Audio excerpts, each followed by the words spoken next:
tend to fear getting older. Some people worry about death itself, but I'm talking more about the process of aging. We worry about wrinkles and aching bones and losing our independence and, not being able to do the things we love to do. But there are plenty of positive aspects of getting older that we often don't pay any attention to. We totally overlook them. And aging can be a beautiful and fulfilling journey.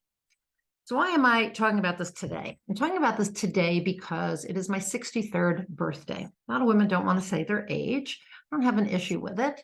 And I think it's important to talk about what it means to get older. I've written about not dying with regrets and things like that. But what I want to talk about today is just enjoying the journey and the new identity you have as you get older. I'm sorry, my dog is behind me. She wants to go for a walk.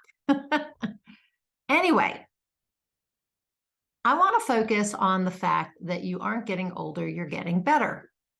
Aging is really, a natural process. We can't stop it. We can't avoid it. But, a lot of people do their best. But what if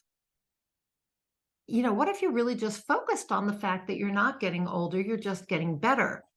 And, I realize our society has started to associate, maybe not started, maybe they've done it for a long time, to associate aging with negative connotations like wrinkles and forgetfulness and declining health. And a lot of people go to great lengths and great investment to appear young, even when they're not. But research does suggest that aging can come with benefits that we just don't pay attention to. And I personally like to focus on those, not on a new wrinkle or ailment or gray hair or medication, because I firmly believe that we create what we focus on, that our thoughts are creative, that where we place our attention is what we experience. And I don't want to create an aging process that doesn't have benefits for me, right? I don't want one that's challenging. I want one that is joyful and graceful and allows me to enjoy my life. So let's talk about some of the benefits of aging, because that's what I've been thinking about. So to begin with, as we age, we gain more wisdom and experience. We learn from our past mistakes and become more equipped to kind of handle situations. And research has shown that older adults are better at, for instance, regulating their emotions compared to younger adults, because they've learned to cope with those emotions over time. We have a lot of wealth and experience and wisdom, and it allows us to reflect on what we've learned and to use those reflections in the present to make new decisions or choose responses, right? And so that experience and wisdom is invaluable. And we just keep getting wiser and more perceptive and better able to make good decisions as we get older. At the age of 60, women are called crones. And I like to think about that because a lot of people would think of that as a derogatory term, but it's not.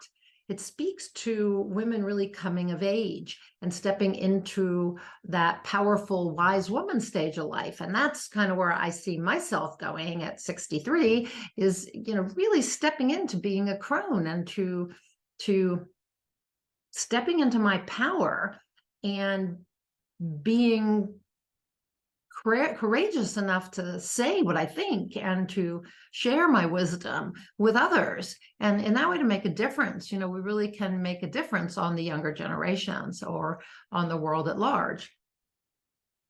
And so along with this comes the benefit of self-knowledge, and we understand ourselves better with age.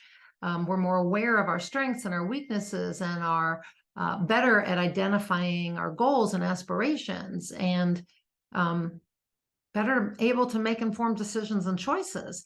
And so while a lot of people who are aging don't want to focus on their personal and spiritual growth, others find that it's the perfect time to reinvent themselves. And that's kind of how I feel, is this is a reinvention time, a time of saying, okay, I only have I'm in the last third of my life. And so who do I want to be? And what do I want to do? And what do I want to have? And what do I want that experience to be like? And so this is a great time to work on your personal and spiritual growth. And I find that a lot of the people who come into my Inspired Creator Community program do work on, are older and want to kind of reinvent themselves and to be the person they always wish they could be. And that's another regret of the dying, is not having done what they wanted to do, but what people expected them to do. And so, something to think about. As we age, we get to start making some different choices if we want. Also, with age, we have increased confidence and self-assurance, maybe even self-esteem. We become more comfortable in our own skin. We've weathered a lot of storms and learned from our experiences. And so that's given us strength and wisdom to face new challenges with confidence. We know we can do it. We've done it before. So older people tend to be more assertive and less sensitive also to criticism, which also helps them thrive in a variety of situations. They're okay with who they are. And they don't care what other people think. My mother was a great example of that. Just didn't care what other people thought. So we begin to have the confidence to speak our mind, and to and the self-assurance to say, these are not people I want in my life, or this is not something I want to do, things like that. Okay. As you age, you also have a greater degree of mental and emotional intelligence. So that can show up as mental and emotional stability as well. Older adults tend to be more resilient to stress and emotional turmoil. They have a greater sense of acceptance of things that they can't change. And in some cases are more adaptable to change, not always. But the stability they feel within themselves and within their lives tends to bring with it more contentment and more ability to enjoy life without worry about the future. Of course, people who go into old age feeling insecure about their finances or feeling alone may worry about the future. But I think in general, if you've reached that place of stability, you're going to be more focused on the present, right? So I think also what happens is, as we age, because we have more mental and emotional intelligence, we are better at responding rather than reacting to things. And so we don't have as much emotional upheaval. We know that things tend to work out, that there are lessons and experiences, and that change is inevitable. And so we're much more accepting of that and much more likely to think through our responses rather than to react habitually to things.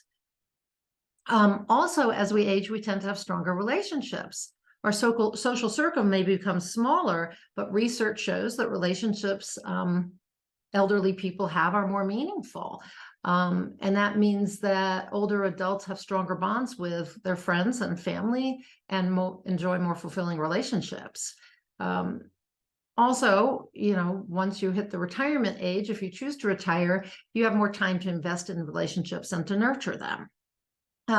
We learn to really appreciate our real friends as we get older and to make an effort to connect with them.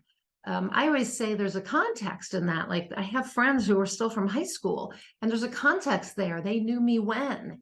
They've seen me change, and they accept me as I am.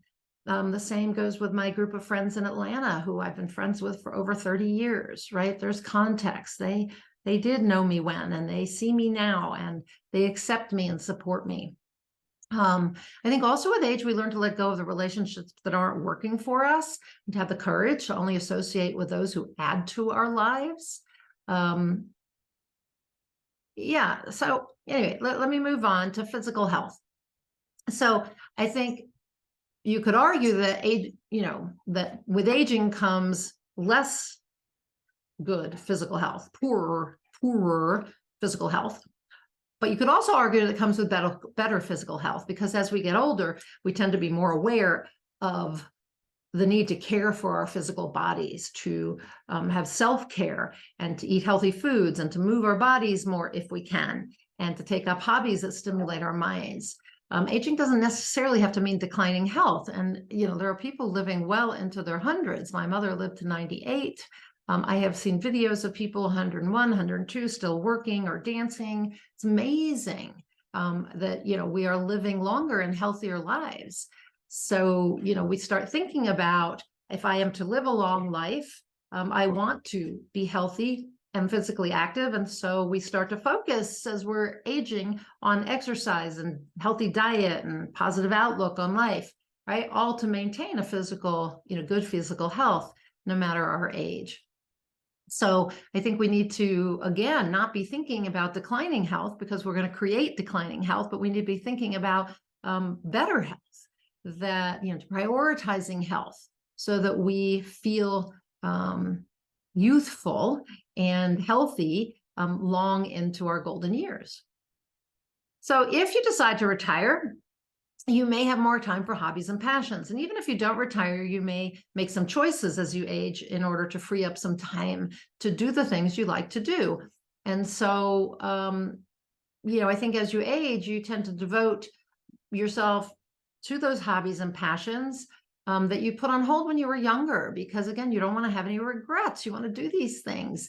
And if you have newfound freedom from retirement or scaling back how much you're doing, you can travel or volunteer or explore new interests and, kind of live out your retirement dreams and enjoy, as we would say, the fruits of your labor. So I like to focus on, as I said, I've been thinking about this today. So I'm kind of focused on aging gracefully and joyfully. Aging is a fact of life. We can accept that, right? But you can choose to age with grace, to allow the wrinkles and gray hair to show up, to revel in the changes and make it clear that you're an expert on life, that you've lived life. I don't think there's any shame in your face or your body showing that you have lived a long life and that now you are someone who is an expert on that journey. I think that if you look at the past versus the present, you'll see that people are aging more gracefully. I wouldn't always look at celebrities, but some celebrities are.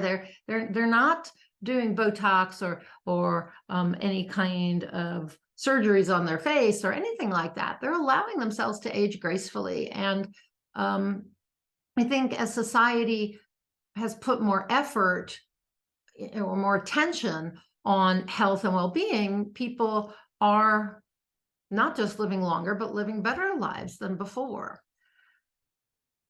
I've mentioned this, and I think it just is worth reiterating, and that is, that we want to learn to age with a positive outlook on the future, because getting older does come with its own set of challenges, but it's not all bad. It doesn't have to be all bad. And aging provides an opportunity for us to reflect on our lives and see how far we've come and who we've become as a result of our life experiences, and to feel gratitude for that, to acknowledge it and celebrate it. And with age comes experience and wisdom and more self-insurance, all of these things that help us make choices about how to ensure we live long, healthy, happy lives.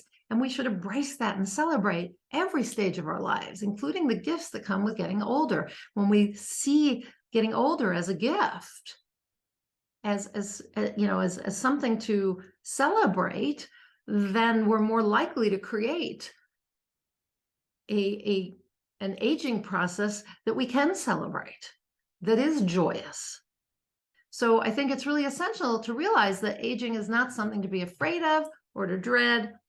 If you do that, you're going to create an aging journey you don't want, because your thoughts are creative. And if they're focused on later years being challenging, that's what you're going to manifest. So instead, see aging as a beautiful process that comes with all these benefits. Embrace aging and appreciate the beauty and strength and wisdom and power that come with it. Embrace who you are as you are aging, that, like a crone, embrace that you can stand in your power and you can be this wise person, and that you can make choices about how you live the latter years of your life, because you aren't just getting older, you're getting better. And the more you focus your thoughts on that, the more that will be your truth. I'm Nina Amir. I'm the Inspiration to Creation coach. I am a transformational coach. I am a certified high performance coach. I love to help people live fully and to get from where they are to where they want to go, and to live in alignment with who they're meant to be here, to live in alignment with their soul. So you're a spiritual being having a human experience, and it is my mission to help you work with both aspects of who you are, spiritual and physical or human. And in that way, to help you step into being the best person you can be, the person you know that you can be, and to achieve the things that you really want to achieve. So if that's of interest to you, click above, join the Inspired Creator community. That's where I offer group transformational coaching, personal growth, and spiritual growth coaching and trainings.